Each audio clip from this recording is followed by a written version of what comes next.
진짜 요즘 뭐 대학가에는 이만한 커피도 주는 데가 있어요. 아이 진짜 진짜로 그런 데가 있다니까. 좀 싼. 아니 이런 데가 있어. 대학가 안 가봤잖아요 요새. 있어. 대학가가 어디가 대학생들이 앞에 있잖아요. 있지 않아요? 이런. 우리는 닥터 프렌즈.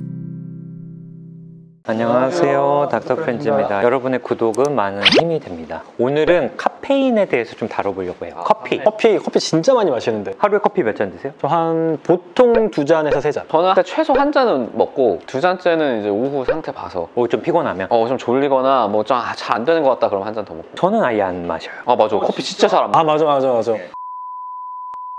그래서 오늘은 이제 한번 카페인 중독이라는 게 있나, 이전에 댓글이라던가 이런 데서 많이 물어보시더라고요. 저 인스타그램 DM으로도 많이 연락이 오셔서 한번 카페인 중독이 뭔지 좀 설명을 드리려고 하는데, 기본적으로 카페인도 약물이에요. 그래서 카페인을 마시면 사실 BBB라고 해서 금방 통과하고, 블러드 브레인 배리어라고 그 뇌에는 우리 어떤 먹은 물질 같은 게 함부로 가면 안 되니까 장막처럼 있어요. 그래서 못 건너가게.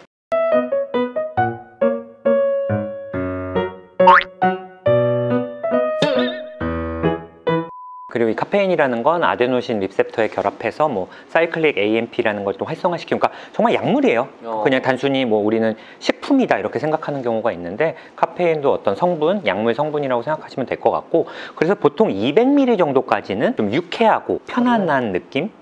집중력 증가시킨다. 200ml가 그러면은 몇 잔이죠? 요게 저희 병원에 있는 건데, 이게 몇 ml일 것 같아요? 130. 오, 여기 보면은 카페인 함량 103 사이즈마다, 그리고 커피 회사마다 카페인 함량이 좀 다르긴 한데 보통 아메리카노 한 잔에 100에서 150ml 정도 카페인이 함유가 돼 있다고 해요. 그러면은 한 잔에서 뭐 한 잔 반 정도가, 아니면 2잔 정도가, 그거 정도 드시면 유쾌한 느낌이나 편안함, 집중력이 증가하고, 300ml 이상은 두근거림, 불쾌한 느낌, 좀 이런 것들이. 근데 800까지 먹으려면은 몇 잔을 먹어야 되는 거야? 거의 뭐 커피 수혈하는 거지. 근데 뭐 6잔, 7잔 드신다는 분들 생각보다 많아요. 야근할 때 특히 밤에는 막 계속 마시게 되는 경우가 있어. 그리고 제가 커피 얘기만 했는데 커피 말고도 핫식스, 금단의 음료. 아예 그냥 카페인이 딱 들어가 있는 거. 요게 이제 103ml인데 핫식스 작은 거 있거든요. 그게 한 60ml 정도 들어가요. 생각보다 적네요. 적네요. 예, 그리고 조금 핫식스 큰 거 있거든요.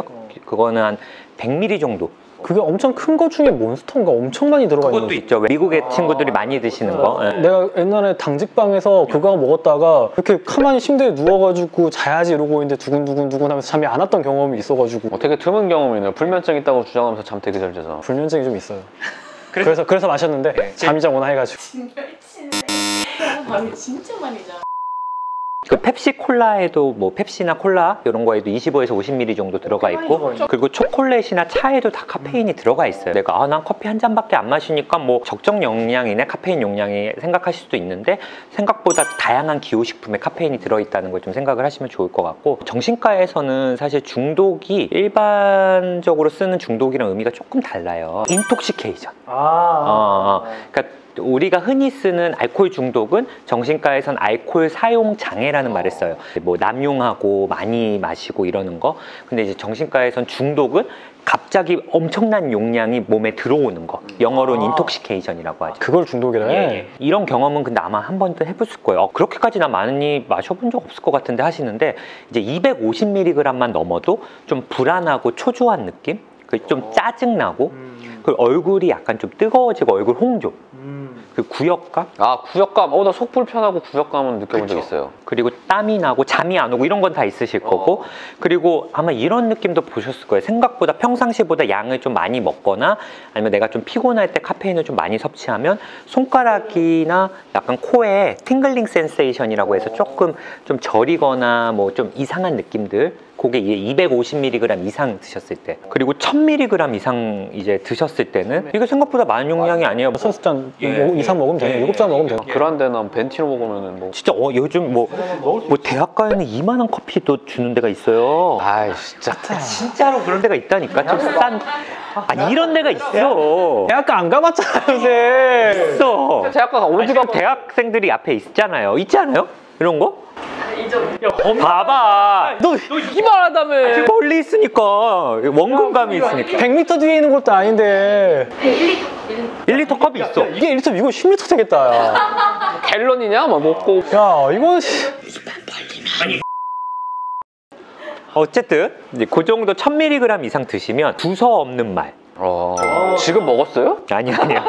실험했나? 혼란스럽거나 좀 초조, 이명이랑 환시도 생긴다. 근데 이게 보통 막 날을 새고 그러면 안 그래도 좀 교감이 항진돼 있는데 그럴 때 커피 막 두세 잔 마시면은 이게 좀 더 이게 좀 붉어지고 막 이런 두근거리고 막 저런 구역감 같은 게 확 오거든요 진짜. 더 올 수 있죠. 그리고 이제 뭐 장시간 뭐 좀 공부를 하거나 뭔가 좀 피곤한 상태면 사실 일시적으로 좀 몸에 탈수가 올 수도 있는데 그런 상태에서 이제 카페인이 또 확 들어가고 하면은 더 그럴 수도 있을 것 같아요. 그러면은 금단 증상이 있을까요? 우리가 사실 중독이 있다 없다를 판단할 때 금단이나 내성을 사실 많이 생각을 하잖아요. 커피 안 마시면 막 겁나 졸릴 거 졸리고. 약간 머리가 답답해. 약간 안 돌아가는 느낌? 근데 원래 안 들어가는 거야. 그러니까 이거를 먹어서 이제 성능을 향상시키다가 약간 오버클락을 하다가 안 하면 뭔가 답답한 느낌이. 답답한 느낌. 그런 느낌 저도 많이 받아요. 근데 이게 원래 좀 멍청해진 것 같아요. 나이가 들면. 나이가 들면서 금단 증상 카페인에 있고요. 가장 흔한 증상은 두통, 피로.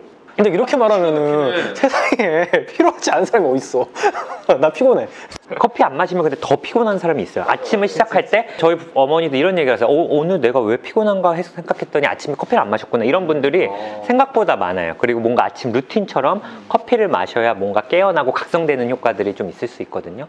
그래서 특히 제일 흔한 게 이제 두통, 피로, 그 다음으로 불안이나 짜증, 약한 우울감 이런 것들이 좀 있고 12시간에서 24시간 내에 커피를 끊고 발생하시는 경우가 많고 24시간에서 48시간 그러니까 커피를 끊고 한 하루에서 이틀이 좀 제일 견디기가 힘들다고 생각하시면 될 것 같아요. 그거만 견디면 또 괜찮아지는 거예요? 보통 이제 일주 정도는 참아야지 해소된다고 해요. 그래서 저희가 술, 담배는 한 번에 끊으라고 말씀드리거든요. 근데 카페인은 서서히 좀 줄이라고 말씀을 드려요. 양을 줄여서? 예. 그래서 보통 7일에서 14일 정도 좀 서서히 테이퍼링.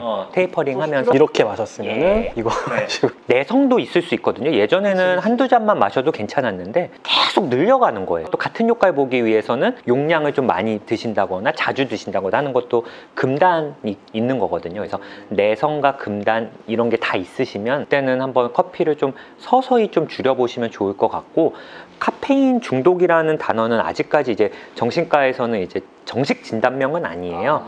근데 DSM-5에서 추후에 정식 진단명으로 등재될 수 있다라는 이제 연구가 더 필요한 쪽에 이제 목록에 이제 되어 있거든요. 많은 분들이 우창현 선생님이나 뭐 다른 분들처럼 그러면 커피 안 마시면 전 너무 피곤한데 어떡하냐. 근데 그런 분들 이제 상담을 좀 해보면 커피를 안 드셔서 피곤하기보단 수면 습관이라던가 좀 충분한 휴식이 없어서 그런 경우가 많아요. 그러니까 내가 맨날 4시간, 3시간씩 자고 막 과로를 하고 그러는데 피로해서 커피 마시고 그 피로를 회복하기보다는 충분한 휴식과 적절한 수면을 취하면서 회복을 하는 게 사실은 더 건강한 방법이잖아요. 그래서 내가 한번 좀 너무 커피에 의존하고 커피가 없으면 피로하다라는 생각이 드신다면 한번 내가 너무 지나치게 지금 일이라던가 학업에 너무 열중하는 건 아닌지 무리하고 있는 건 아닌지 한번 생각을 해보시면 좋을 것 같고 그리고 만약에 줄일 생각이 있으시면 7일에서 14일 정도 좀 서서히 줄이시는 거 좋고요. 아까 말씀드렸다시피 커피뿐만 아니라 여러 군데 이제 카페인들이 산재해 있으니까